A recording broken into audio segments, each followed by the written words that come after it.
Hello, everyone. Today I am your host, Armani Wehape, and today we are interviewing Te-Hemi. Te-Hemi, please introduce yourself. Kia ora, my name is Te-Hemi.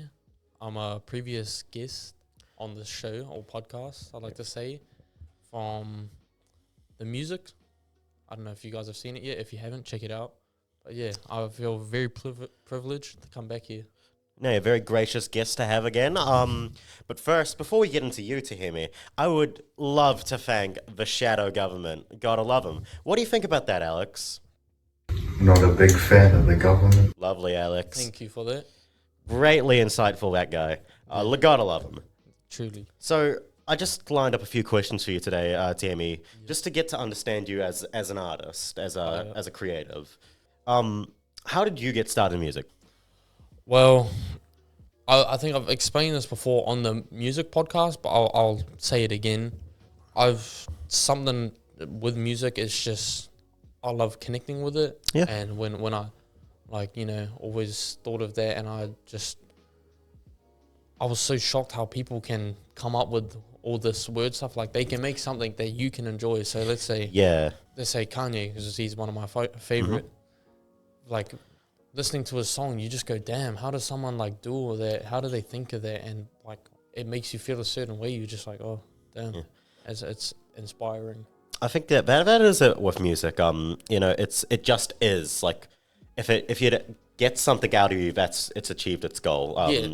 If you're a creator, if you're a listener, that's really that's my understanding of music. But no, that's greatly insightful. Second question. You have your own group, but for you, how when you create a song, what is the process you go through until the end product that a singular song will take? Technically, we all are a part, us three. Yeah. Blake, TimeZ, and I myself. So Blake is the one that has the studio now. But before that, it was at Tarawera, where we recorded our first EP. Awesome. The beginning. I think that was, and I just took a look at your YouTube page. Isn't that Drop or? No, it isn't, right? It's got phases and everything, which we performed at Christmas in the Park. When would have that been? I'm pretty sure I saw it because 2 years ago, I think. Yeah. No, that was amazing, man. Yeah. I'll talk about it now, how we do it. TimeZ's not really as active. Like, he's still he's making beats at the moment over in music, but Blake and I, we go in to record. So what happens is I hit him up or he hits me up for a song, and one of us will get a beat or make a beat, and then we think of what topic we're going to talk about, who's going to go first, if there's going to be a hook, who's going to do the hook and everything. So we just chat about that and start making up everything. And then he goes, all right, well, hopefully next week or the week after that, you should be done. Yeah. So we just go back to our homes, or if we're already there, we just start writing. And then, we go back, and it gives us more time to, fix on our mistakes and to really settle in and go, is this the right verse that I want to put, or do I want to go over it, change it, or just completely switch it? So even if we're not really by that timeline, we still push it a bit so that way we can get the best of what we want. And we kind of explain to each other how we want it. And then once we've done that, Blake sets it all in place, gets it ready, and he sends it to my uncle, Rennie, which is obviously the music teacher. Yeah. And he mixes it up, does everything.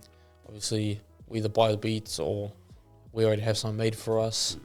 So and then after that we go to DistroKid, put in. Sometimes we add lyrics, sometimes not. You can choose and all that, but we just go there, chuck it up, and it should just have a set time on when you want to release it. Yeah, scheduled. And so it just goes on to there. And then let's say we had a song now that we wanted to drop next week, then we would just put it on for that date, and then it'll come out that day. Oh, by the way, sorry to interrupt. That's all right. We've got a new song coming, Diva, by the 3VPs. Yeah. Would you like to shout that out real quick? Any information ever we should know? Well, we don't have a specific release date, but we just know it's coming soon, like real soon. So stay tuned.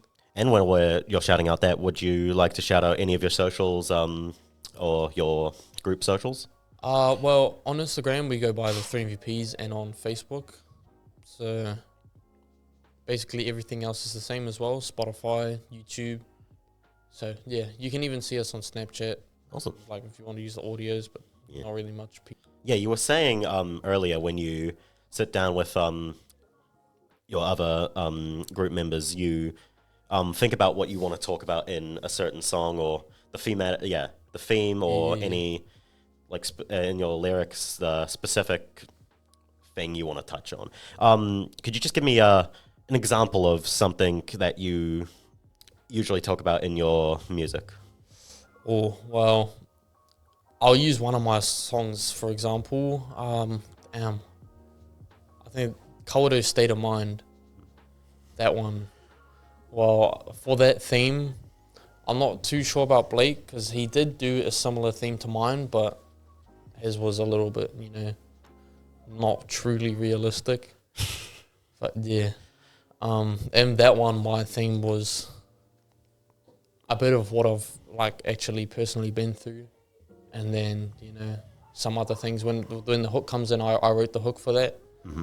And it kind of just talks about when you want to come up and you want to be something, especially in a town like this, no one loves to see you like make it or want to see you make it. That's a real big problem in a community like this. No ill will to anyone, that it is a problem people do face, especially artists like yourself. And it's great to hear that there's a lot of nowadays there's people who try to sway that notion into another place to help uplift others. That's like one of our topics, and there's a couple more. You also said with the creation of the song, it usually takes weeks. How long would it take to make a singular EP or album? Well, I'll tell you what, we actually made one of our EPs just like that, probably in a month. Wow. Well, we can write heaps of songs in a day. Me, the most songs I've ever written in a day is probably about 5 or 6. And yeah, those haven't been, 3 of them have been released. But like the other 2 gone. I've got many more that I write, like when I just feel like it, I just go and write. But yeah, when it comes to making an EP, it's not too long because it's not an album, so it's like a couple of songs. Yeah. When you talked about songs that haven't been released, and artists always talk about how they have a catalog they're sitting on that is just waiting, catching dust, basically. What do you say? Do you why do songs not make the cut for you? Oh, many different reasons. Either we were feeling it at the time, but now we don't. And sometimes it's just, let's say I've got heaps of songs where I've wanted to sing, but I just don't have the capabilities for that. And especially with what type of mixing and editing we've got at the moment, I wouldn't really be able to get the best out of it at the moment. So I'd kind of wait till later where I can get someone that would be able to do the best of what I want out of it. So I save it. Yeah. So it doesn't come out not the best at the moment. Okay. What is your goal for the future? Like in, I don't know, say 5 years, where do you see yourself as a artist? Well, I actually haven't been doing much as an artist or trying to promote myself at the moment, but when I am able to get to that part a bit more and touch on it and, add on, try and get it up again, I would like to see myself where I can probably go to a couple of small venues, at least be like properly well known locally in the Bay of Plenty or something like that, or the North Island. Yeah. And then just have like a steady little fan base. Like it doesn't have to be too big. I don't want it to be too small. It's just like a group of people that will be there and will listen to the songs, not just come and then go.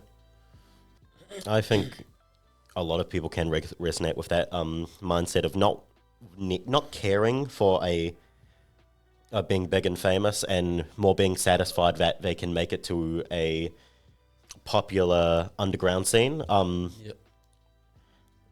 Yeah, it's always like as you grow up, you try to be more realistic, and you know those big dreams will never go away. I that's something I've learned through myself, but it's always good to know that there's dreams that are achievable, and those big dreams are just motivating you.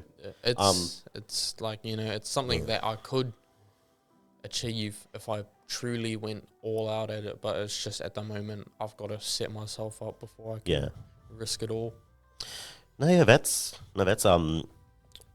guess that's real mature. So what would you describe your own music? Like for you, do you think there's something you'd describe it as something different than what other people would call it? Like well, that's a real good question, like a real good one. Well, there's a couple of our songs I'm not a fan of, like, at all. Like, not anywhere close. What I think of my songs personally, like my parts on them, there's a couple that I don't mind, especially on our most recent, and in Diva. I actually kind of like that one. But my old stuff, like in our first EP, that was all rushed, and it wasn't really the best of what I could do. And it just, people say it's good, but I just, I don't think it's what it could be. And it was just, it was kind of a mess at that time.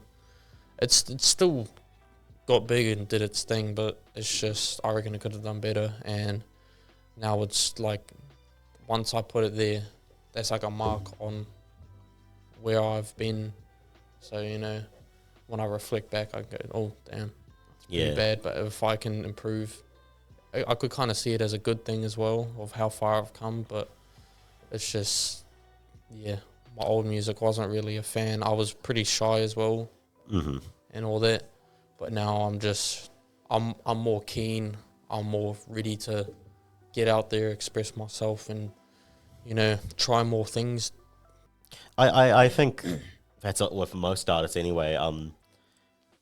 Progression, you always want to progress, and when something isn't up to where you are at that time, you feel like you've gone back like 16 steps. And but that's natural for the creative process, I guess. You know, we all suffer from the expectations we put on ourselves, even though we can easily remove them. I guess I just want to finish up with a few things. What's your thoughts on other music, other stuff that might not be your taste, or do you have? Would you say you don't care what type of music as long as it's good? Like I don't know. I'll throw out a name. Korn. Have you ever heard of them? Yep, my dad is like you play any song that's like a 2000s kind of like. Well, I'm not too sure. Heavy metal. Personally, like, yeah, heavy metal and all that. He listens to all that stuff and, like, your old 2000s kind of, like, Blink-182 and all that. Yeah. He just knows all that. So when I've grown up, and even now, I always hear it blasting from the garage and all that while he's working on his bike. So me personally, I do like it. I don't mind it. There's some. Yeah. But, yeah, majority of it. Yeah. I like it. I guess as a music fan, I think there's a pretty big, and in my opinion, there's a big in between where with like hip hop and like heavy rock, even though they're completely different planets at that at some points. Take something like System of a Down or Limp Bizkit. They have very similar ideals, but they can be expressed in different ways, like NWA, System of Down, Danzig, not Zandig, Black Sabbath. It's just, you can express the same idea in different ways, and I think it's pretty crazy to see how similar yet different things can be. Especially when we go through generations. Like, there's definitely a big change in as we've gone to nowadays rock, then it's gone a bit more to rap, I'd say, especially Yeah. when we talk about new gen rap. Especially, yeah. it's just such a wide variety of, different styles. And yeah, there is a group, and they were like kind of rock, but they were also coming in as rap as well. And Limp Bizkit. Yeah. Yep. They Fred were Durst. Yep. He was definitely like mixing both. And yeah, it was kind of like an appreciation to both, but not much people liked it. He gets kind of a lot of hate. Yeah, and I can understand that at points it can get a little corny, especially with some of the with the time the music was made. There's definitely some things that were a bit of the time, a bit cringe. But if I we could say. feel personally, as an artist, you can't be one-minded on like specific types of songs, like genres. Like I don't see how you can want to make music but only listen to, let's say you're an artist but you only listen to rock. Yeah. Like how? Like if you're a rapper and you only listen to rap, like there's so much many things that you can listen to and gather inspiration from, and it's like you kind of have to have a wide variety or taste to be able to like know what's best and be able to understand truly about music and all that. Yeah, and that's where a lot of my favorite artists, I think that's why I think I enjoy them so much, is because they understand other genres of music, and it helps them develop as creatives. And it grows their fan base. Yeah, especially with the fans. Because when you're young, I definitely think you have some sort of there's always the opinion that your music taste is better than other people. Like I remember when I first started getting into like old school heavy metal and like AC/DC, Metallica, I thought that stuff was the best in the world. But everything's good. That's the thing. Everything's well, almost everything's good. There are some questionable genres, but we can always take the good with the bad. And I guess understanding the things around us, is makes us better human beings. Yeah, it's like you got to be open-minded, and you can't just say, well, I listen to this person, I think they're good, they're better than what you listen to. Yeah. Unless it's Taylor Swift, if anything's better than that, I'm sorry. Ugh. Like, you might get us into some deep water, man. I'm sorry, but it has to be said. Well, we're not here to censor people's opinions. That's all. Free speech. Yeah, free speech. Yeah. We may all have different opinions, but we should respect each other's. Especially in music. I think the fact that people can like different music taste is amazing. And it can help express people the way how they want to be expressed, or how they want to express themselves is a better way to say it. I think the final thing I would like to ask you is, do you think you'd sign with a big label, or would you try to stay in somewhere where you have more creative freedom to write what you want to write and not have your what you want to be presented in a song? Last thing I want is to be suffocated from what I want to do. Yeah. Like, I want free control over what I want to write, what I want to do, what I want to be, how I want to act. Like, when you go under these records, I've done like a couple of research. Yeah, they might get you big, but you're basically a slave. Yeah. And it's the last thing I want to be. So I'd try and do it my way. But if it doesn't get to that, then I could sign to a record and test it out, and then after the contract's done, you're out of there. Offer my thing. I think that's the thing with a lot of for me. Sometimes people just don't get it, especially big companies. Sometimes they just won't get what makes what you create, or the thing you've listened to or you watch or you play, what made it special to you and why so many people love it. Take like when people remake movies or TV shows, they don't get the original reason why people watched it. God, I don't even... Like the Evil Dead movie that came out last year. The Evil Dead movies they're amazing. They're funny. They're actionful. They're what you'd like in a 80s movie, like that, and what you'd come to expect. But this new movie was Just completely ruins it horror. and all that. Yeah, but it wasn't Evil Dead. Like Evil Dead was scary for the time. It was what they considered horror, but it wasn't a horror movie to say. It was a bit more of a thriller action. And there's a lot of artists who talk about when they signed with labels or when they had producers and it just didn't click because they didn't see how their vision would work out for the marketing, for the monetization, for everything.